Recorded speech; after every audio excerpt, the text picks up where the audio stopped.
unajua wachezaji ni kama watu ambao hawana maisha mengine. Wewe mwenyewe ukiwa na pesa zako za familia, mpenzi, mke, ukapata shida, hauwezi kuwa. Maalim Mfumbe, mganga tiba asili toka nchini Malawi, ni bingwa wa magonjwa sugu na matatizo ya kibinadamu kama vile kumrudisha mpenzi, kumvuta mtu aliye mbali na kumfanya akupe unachokitaka. Lakini pia kuna dawa za mvuto wa mapenzi, mvuto wa biashara, mvuto wa mali, na bila kusahau anasafisha nyota, anafanya visomo kwa matatizo mbalimbali, kufunga kesi kwa mtu aliye na kesi, kupandishwa cheo kazini na kumfanya bosi akusikilize kwa kile unachokitaka. Maalim Mfumbe anatoa pete za bahati zenye nguvu za kuvuta mali na utajiri wa majini bila kafara. Huduma hizi utazipata popote pale ulipo ndani ya nchi ya Tanzania, hata nje ya nchi ya Tanzania. Maalim Mfumbe ni suluhisho la matatizo yako. Na wao pia ni binadamu vile vile, wanapitia mambo mengi ya nje kwa sababu mashabiki wao wanataka kuona tu wafanye vizuri. Kwa hiyo hawaangalize bad moment ambazo wanakuwa huko nazo. Mimi naamini Mpanzu ni vizuri sana, lakini anapitia wakati mgumu. Leo hii Mayele ana mechi 20 akiwa Pyramid hajafunga hata goli moja, lakini huyu ndio mfungaji bora msimu uliopita kwa CAF. Sawa, lakini mpaka leo tunapoongea sio kwenye ligi yao, sio klabu bingwa hajafunga.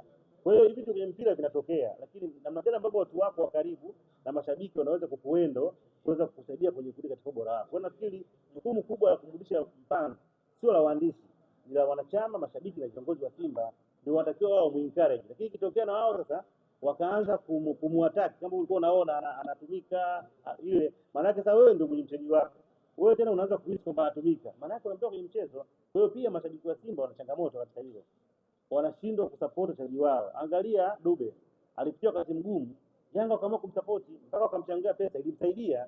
Kwa hiyo na wenyewe pia walione hilo kwamba ndio binadamu, kama kuna moments ambazo wanakuwa wanapa furaha, hata kipindi ambacho wako vizuri waweze kuwa support, sababu ni sehemu ya timu zao na hawana namna ya kufanya kitu kingine. Bwana, tumetoka mbele CAF. Sasa mimi nataka usaidie shabiki ambaye anatazama CAF ni lengi ambazo zinakuwa zinakaa ndani ya miaka mitano. Yaani wanaandaa miaka mitano ya mashindano ndio wanakuwa wanaziandaa zile points. Na kwenye ule msimu wa mashindano zinakuwa ni alama 5.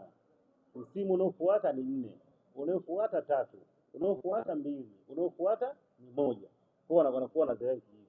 Na kwenye kila msimu manake unatoa alama nyuma. Kuna katika msimu huu Simba aliingia alikuwa na alama 33. Tulikuwa tunaanza msimu 33. Yanga aliingia alikuwa na 25. Ndio alikuwa ameanza nazo katika msimu huu. Kwa hiyo michuano ya klabu bingwa na kikombe cha shirikisho wanaanza kuhesabu pointi katika hatua ya makundi. Ndio ukiangalia Azam alikuwa anacheza hatua za awali miaka yote alikuwa anataka pointi moja. Sababu ili upate pointi wala pointi moja au point kwenye hatua ya makundi. Kwa ukiingia kwenye hatua ya makundi ya kombe la shirikisho, kuingia tu unapata alama 0.5. Kwa maana ukiwa wa 4 kwenye kundi lako. Ukiwa wa 3 unapata alama 1. Sawa? Ukiwa wa pili na wa kwanza unapata alama ngapi? 2. Hilo kombe la shirikisho.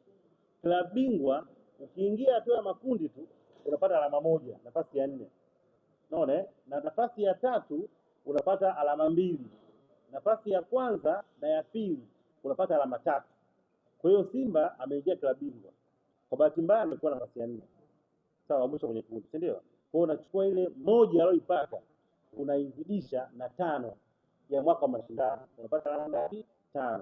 Unakwenda kujumlisha na alama zake ambazo anazo msimu huu 30 ngapi? 3. Ndio anapata alama ngapi? 38. Yanga alikuwa na 25. Msimu walipoanza alikuwa na hata alama 8 na Simba. Walipoanza tu amepata alama ngapi? 2. 2 mara 5 za mwaka huu 10. Unakuja kuongeza ngapi? 25 unapata ngapi? 35. Kwa Yanga amepanda kutoka